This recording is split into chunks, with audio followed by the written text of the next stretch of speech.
நமஸ்காரம் நமஸ்காரம் நமஸ்காரம் நேர்களே. இந்த நிகழ்ச்சியில பாத்தீங்கன்னா நம்ம நிறைய வாஸ்து சம்பந்தமானதை நிறைய பேசிட்டு இருக்கோம். இதுல பர்டிகுலரா என்ன கேட்டீங்கன்னா, ஒரு சுமங்கலிகள் அல்லது வீட்டில் இருக்கக்கூடிய பெண்கள் தினந்தோறும் எது போன்ற கோலங்கள் போடப்பட்டால் அவர்களுக்கு யோகம் அதிகரிக்கும், எது போன்ற கோலம் போடப்பட்டால் அவர்களுக்கு யோகம் அதிகரிக்கும் சொல்லிட்டு சில சாஸ்திரங்கள் கூறுகிறது.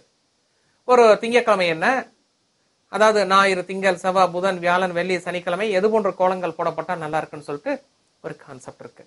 அந்த கான்செப்ட் பிரகாரம் என்னன்னா, நம்மளால முடிஞ்ச அளவுக்கு ஒரு கோலத்தை போடப்பட்டால் ரொம்ப நல்லா இருக்கும். அது இப்ப அந்த பிக்சர்ல ஒவ்வொன்னா வரும், ஒவ்வொரு நாட்களுக்கு உண்டாது வரும். நீங்க உங்க செல்ல ஒரு ஸ்னாப் எடுத்து வச்சுக்கோங்க, இல்ல குறிச்சுக்கோங்க, டக்குன்னு குறிச்சுக்கோங்க, உங்களுக்கு ரொம்ப யூஸ்ஃபுல்லா இருக்கும். இப்ப பாருங்க.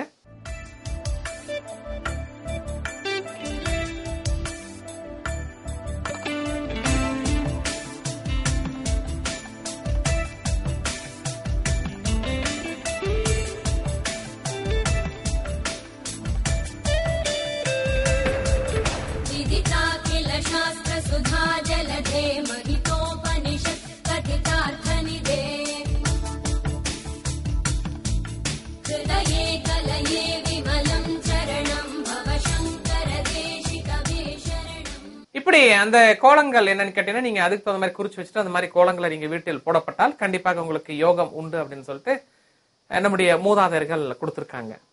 அதே மாதிரி ஒரு சிலர் வந்து பாத்தீங்கன்னா ஒரு கனவு காண்பார்கள், ஐயோ எனக்கு ஒரு நல்ல ஒரு பொண்ணே வரணும், எந்த ப்ராப்ளம் இருக்கக்கூடாது, எந்த பிரச்சனையும் வரக்கூடாது, லைஃப்ல நல்லா நாங்க மேல வரணும் அப்படின்னு சொல்லிட்டு எல்லாருமே ஒரு அப்பா அம்மா வந்து ஒரு கனவு காண்றது உண்டு. அப்போ யாருக்கு நல்ல மனைவி அமையும் அப்படின்னு சொல்லிட்டு ஒரு கருத்து இருக்கு. அதாவது என்னன்னு கேட்டீங்கன்னா, இப்ப ஒரு புதன் வச்சுக்கலாம், அந்த புதனோட பிளானட் வந்து ஒரு சிம்ம ராசியில போய் உட்காந்துருக்குன்னு வச்சுக்கோங்களேன். புதன் சிம்ம ராசியில் உட்கார்ந்து இருந்தால் இவருக்கு ஒரு நல்ல குணம் இருக்கக்கூடிய பெண்ணாகப்பட்டவள், தெய்வ கடாட்சமும் நல்ல ஒரு அடக்க ஒடுக்கத்துடன் ஒரு மனைவி கிடைப்பாள் அப்படின்னு சொல்லிட்டு கணக்கு இருக்கு. அதே போன்று புதன் வந்து